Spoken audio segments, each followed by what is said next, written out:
Bien, mis amigos, acá nuevamente desde la ciudad de Columbus, Pasión de Fútbol con Pablo Choza. Hoy vamos a realizar un programa, un comentario. Si mal no recuerdo, en el primer programa que se hizo del fútbol de Centroamérica, yo dejé ahí una interrogante y la interrogante era o es por qué Costa Rica tiene una pequeña o una ventaja sobre el resto de los países centroamericanos a nivel de fútbol.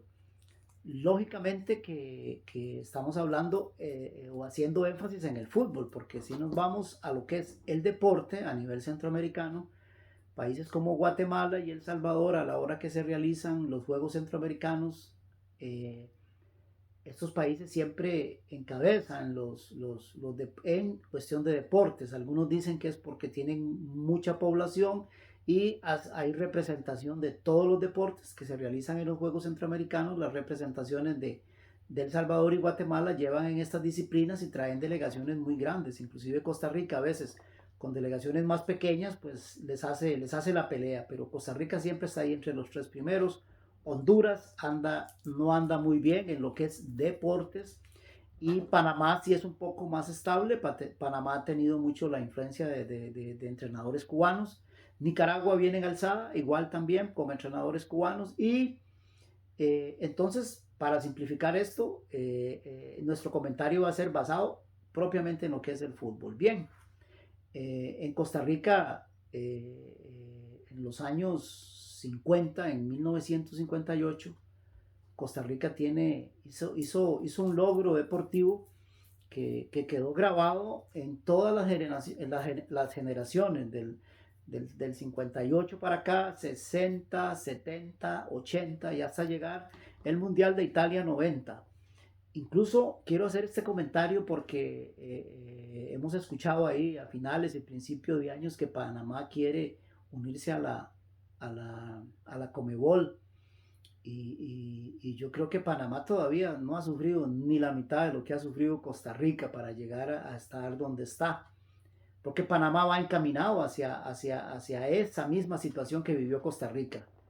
Entonces, Costa Rica en 1958 envía a los Juegos Panamericanos realizados en México, envía una selección de fútbol. Esa selección llega a disputar semifinales contra Argentina y la pierde. En la selección de Argentina estaba Omar Sibori, que es uno de los emblemas del fútbol argentino, y Costa Rica cae y pierde esa opción por ir por la medalla de oro contra Brasil. Disputa por la medalla, por el tercer lugar con Chile, vence a Chile y Costa Rica lleva a sus vitrinas esa medalla de bronce. Hasta 1990 ese era el logro más importante que había logrado Costa Rica a nivel internacional. O sea, estamos hablando de que hoy por hoy, con los papeles que ha hecho Costa Rica, pues suena increíble, ¿no? Que Costa Rica viviese de toda su historia de fútbol hasta el 90, vivían de ese trapito de dominguear que era esa medalla de bronce de unos jugadores que fueron a representar a Costa Rica en los Juegos Panamericanos en México. Bien, acá siguen los procesos en Costa Rica. En los años 70 el Deportivo Saprissa llegó a dar cátedra de fútbol y logró 6 campeonatos seguidos como campeón nacional. Entra en un leve bache ahí y en ese leve bache contratan a un entrenador de origen checoslovaco que se llamó José Carel.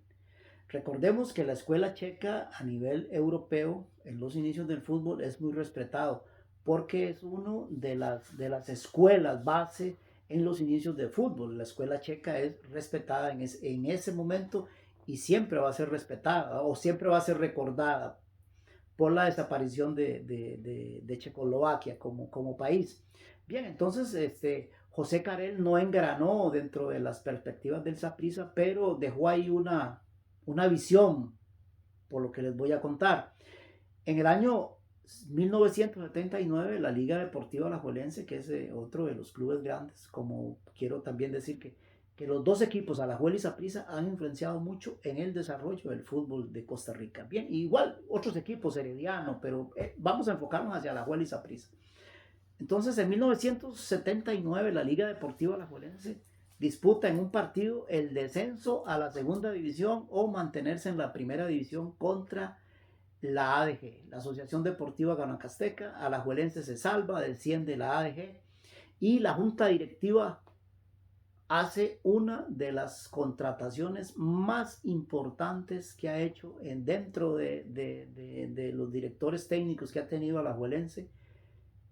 Contratan a otro checoslovaco, revisan su currículum, don Iván Braz. Don Iván Braz trabajaba en uno de los clubes grandes de Italia, de la primera división, no recuerdo si era el Inter o el Milán o la Juventus, y don Iván era periodista, pero el currículum deportivo de don Iván Braz reunía las expectativas que los directivos encabezados por un señor de apellido Murillo, y contratan a Iván Braz en esa temporada después de ese desliz. Pienso que lo contrataron porque Alajuela tenía más que ganar que perder después del papel tan negativo que había hecho en la última temporada, en la del 79. Entonces llega don Iván y don Iván Braz, basado en sus estudios, basado en su preparación como entrenador, visualiza y empieza a tener un cambio de mentalidad dentro de los jugadores de fútbol. Prácticamente a él no le importó casi que el nombre de los jugadores y empezó a trabajar con la selección de sus jugadores acorde a su capacidad, poder escoger el equipo idóneo, y empezó a trabajar y aquí es donde tuvo uno de los aspectos que yo considero. Como dije en un principio, hay dos aspectos muy importantes que influenciaron sobre el fútbol de Costa Rica. Entonces, don Iván incrementa de 2 a 3 sesiones diarias de entrenamiento y hace mucho énfasis en lo que es la condición física. Entonces, la condición física en la década de los 80, más una buena alimentación, que también se dio a cabo, empezó ese resurgir del fútbol en Costa Rica. Además, empezaron las especializaciones en el deporte, que influyó mucho con la Universidad Nacional Autónoma, que está en Heredia, y la Universidad de Costa Rica. Son las universidades del Estado. Entonces empezaron a sacar profesionales de muy buena calidad. Entonces acá viene ese resurgir de parte de don Iván Braz, y con la Liga Deportiva Alajuelense de estar disputando su descenso a segunda división. En el 81 ya Alajuela logró un bicampeonato de la mano de don Iván Braz, y empezó esa evolución del fútbol en Costa Rica. Entonces ahí viene ese ascenso, esa curva para llegar de esa generación que eran juveniles, en la época en que Iván Braz empieza esa evolución. Ahora, todos los equipos cogen ese formato y empiezan también a hacer lo mismo. Entonces era algo ya basado en una condición física, basado o enfocada hacia el fútbol, no hacia la condición física de un maratonista o de un corredor de medio fondo. Entonces Iván Braz es la llave que necesitaba Costa Rica para una situación muy importante. Les conté esto de la selección de 1958, que fue a los Panamericanos en México. Costa Rica ese equipo es recordado, esa selección es recordada como los Chaparritos de Oro. El perfil del jugador costarricense era muy pequeño, y con la llegada de Iván Braz, implantando la condición física, llegó a ser otra cuestión, el biotipo del jugador costarricense. Bien, acá cuando se llega el Mundial de Italia 90, acá es donde viene realmente el sentir del fútbol costarricense. Que yo siento que esa esencia, si Honduras tuviera esa esencia, serían fuera de serie. Si El Salvador no hubiese tenido todas las tribulaciones de la guerra civil de la Farabundo Martí con el ejército, El Salvador hubiera dictado cátedra hoy por hoy, pero lamentablemente tuvieron esa. Pero de eso vamos a hablar ahorita más adelante. Bien, mis amigos, entonces, cuando llega el campeonato de Italia 90, Costa Rica apela a algo que es muy importante dentro del fútbol, y es el aspecto psicológico. y Costa Rica, la selección de Costa Rica hizo unos cambios a última hora, cambiaron de entrenadora, nombraron a Bora Milutinovic y Costa Rica va a Italia 90, ni siquiera como una cenicienta, va como se ha dicho en varios, en la realidad o la historia y varios programas que he visto, Costa Rica llegó prácticamente a ofrecerse a jugar contra fábricas, a jugar contra equipos de pueblo, mientras les pagaran el hotel porque llegaron 2 meses antes del campeonato mundial porque la prensa los iba a despedazar en Costa Rica. Costa Rica apeló a lo psicológico y aquí apeló, muy sencillo, al hecho de sentirse orgullosos de ser costarricenses, a ser el representante de un deporte que es amado y es pasión de todos los costarricenses. Entonces aquí viene incluso una canción del Mundial de Italia 90 que refleja ese sentimiento que Costa Rica logró hacer. Y es más o menos el estribillo de la canción, lógicamente recitada, es lo daremos todo en el Mundial, lo daremos todos. Con los mejores del mundo, al fin vamos a estar. Esta es nuestra gran oportunidad. Algo así decía el estribillo de esa canción que los jugadores grabaron, ¿verdad? Entonces Costa Rica fue y hizo un papel muy importante. Y aquí es donde uno dice que en realidad el cambio de la mentalidad. Ahora, hay que ver también que ese cambio de mentalidad se debe a muchas cosas. Porque Costa Rica pasa 12 años y Costa Rica no va al Mundial hasta el 2002. Ese cambio generacional es ese cambio que necesitaba realmente Costa Rica para ir a 5 campeonatos mundiales prácticamente seguidos, ¿verdad? Entonces, podemos analizar varias situaciones propiamente de Costa Rica como país. Hay un programa de radio muy bonito, me encanta oír. Ahorita se me escapa el nombre, es un comentarista hondureño que creo que tiene nexos con Costa Rica, estudió en Costa Rica y él hace comentarios a veces muy crueles, pero muy reales. Entonces, voy a decir una expresión que él dijo que Costa Rica está adelantado en muchas cosas, pero no se trata de estar adelantado, se trata de lo siguiente, yo lo que pienso es así. Costa Rica, el gobierno de Costa Rica en sí, invierte el primer egreso del gobierno en inversión es la educación. Costa Rica, el primer gasto público que realiza el gobierno es en educación. El segundo es en salud y el tercero es en seguridad. Y últimamente el cuarto está en el turismo. Entonces, Costa Rica prácticamente se ha dedicado, los grandes gobernantes o los expresidentes que han pasado, se han dedicado precisamente a estas 3 principios básicos: educación, salud y seguridad.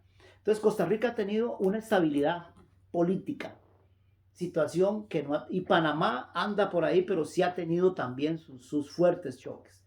Costa Rica elimina el ejército y es de los pocos países en el mundo que no tiene ejército, porque el ejército fue abolido desde la constitución del 48, fue abolido el ejército. Entonces Costa Rica no tiene ejército, entonces no tiene por qué preocuparse por una guerra. El resto de Centroamérica ha sido muy conflictiva. Nicaragua ha tenido su revolución, Honduras ha tenido muchos conflictos sociales que hoy por hoy es una inmigración que no termina. El Salvador, como dije anteriormente, El Salvador es un caso muy especial. El Salvador, yo considero que si El Salvador no hubiese tenido esa situación de la guerrilla contra el ejército, prácticamente fuera el número uno. En el caso de Guatemala, pues no ha sido tan fuerte en ese sentido, pero Guatemala sí nos queda debiendo. Entonces consideremos de que como cultura Costa Rica quizás lleva esa ventaja. En una oportunidad, estando en unos proyectos de construcción en Playas del Coco, tuve un amigo, un conocido ahí, conocí a un señor italiano, un arquitecto, y él me decía que parte de la cultura de un pueblo se refleja en el deporte y al crecer el deporte es el termómetro para que el país crezca, intente salir del subdesarrollo. Otra situación muy importante en Costa Rica es la preparación académica de las personas que están dirigiendo en el fútbol. Por ponerles yo un ejemplo, en Costa Rica no se permite que en la zona técnica no, o sea, que esté la gente con los títulos universitarios o sus títulos avalados por la Federación de Fútbol, sino no puede permanecer en la zona técnica de los equipos. Llámese kinesiólogo, llámese, bueno, yo creo que hasta para el que dicta el hidratante tiene que tener sus cursos, o sea, se prepara muy bien. Otra situación que yo he visto también en el fútbol de Costa Rica es el sistema de reclutamiento. El sistema de reclutamiento es muy importante porque permite expandir y seguir vivo. Acordémonos que en el fútbol las fuerzas básicas son muy importantes.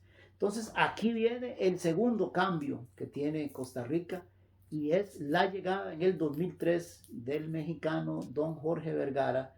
Y don Jorge Vergara llega a profesionalizar las ligas menores. Se dio ahí varios hechos que me tocó vivirlos en ese tiempo y fue tanta y lo mismo que hizo don Iván Raz, lo hizo don Jorge Vergara con las ligas menores. Empezó, bueno, siempre en Costa Rica a los jugadores, parte del proceso llamativo es que se les pague el estudio. Entonces, don Jorge Vergara llegó inclusive hasta los jugadores de U17, U20, percibían salario de parte del Deportivo Saprissa. ¿Por qué?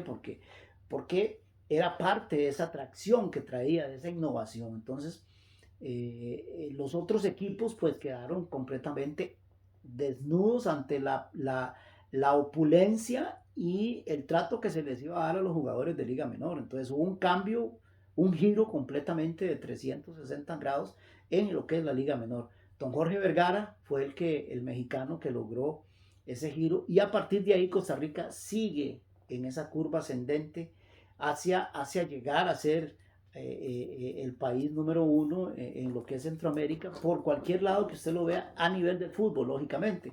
Pero es debido a esas situaciones que se ha dado. Es un país que se enfoca, los gastos del gobierno se enfocan hacia la educación y mientras que en otros países lamentablemente no han tenido esos gobernantes o esa filosofía, ese pensamiento que se tiene en mi país, en Costa Rica.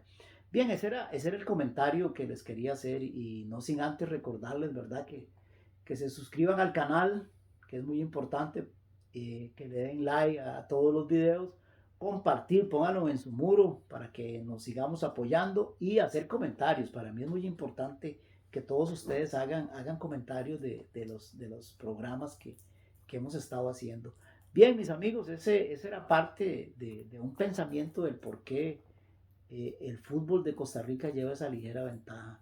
Uno, la calidad de profesionales que hay en el país es excelente. Hay un sinnúmero de profesionales. Por ejemplo, y las regulaciones en las edades, en la segunda división, en la tercera división, o la liga segunda de ascenso a segunda división. O sea, es muy importante. En Costa Rica se le da espacio a la juventud. La juventud es la que domina los fútbol de los pueblos. La juventud es la que tiene. Y aquel adagio que dice juventud, divino tesoro, Costa Rica lo aplica muy bien. Y otra cosa antes de terminar este comentario es que la gran mayoría de los visores que tienen los equipos grandes de Costa Rica, ellos están en la planilla del equipo. Quizás pudiese llegar otro tipo de personas y he escuchado comentarios yo aquí en Columbus, Ohio, de mexicanos, de hondureños, de salvadoreños y de guatemaltecos que me cuentan exactamente la misma historia. Un primo mío, yo o un familiar no jugó porque el visor que llegó le pedía $1,500. El visor que llegó no tuvo. Llegó a un pueblo, venía por un muchacho y le pidió dinero a la familia y la familia no tenía, mientras que el señor que tenía dinero le pagó y se llevó al hijo del señor que tenía dinero del pueblo. Esos ejemplos lo he escuchado yo en el fútbol mexicano, en el fútbol del resto de Centroamérica y México, por lo menos en Costa Rica, existe esa lealtad o al menos es la imagen que me deja a mí esa lealtad de los visores que se tienen los equipos de primera y segunda división. Y eso es muy bonito porque le da la honestidad al deporte. No digo que en algún momento pues alguien haya hecho una situación incorrecta, pero lo normal es eso. El visor es pagado por el club y no tiene la necesidad de andar cobrando dineros extra. Bien, mis amigos, esa es parte del comentario o de la visualización mía del por qué Costa Rica está un poquito más adelante a nivel del fútbol, a nivel centroamericano. Bien, mis amigos, acá Pasión de Fútbol, les recuerdo nuevamente suscribirse al canal y Pasión de Fútbol con Pablo Choza. Nos despedimos dándole las gracias y mucha suerte en el diario que hacer de esta vida. Muchas gracias.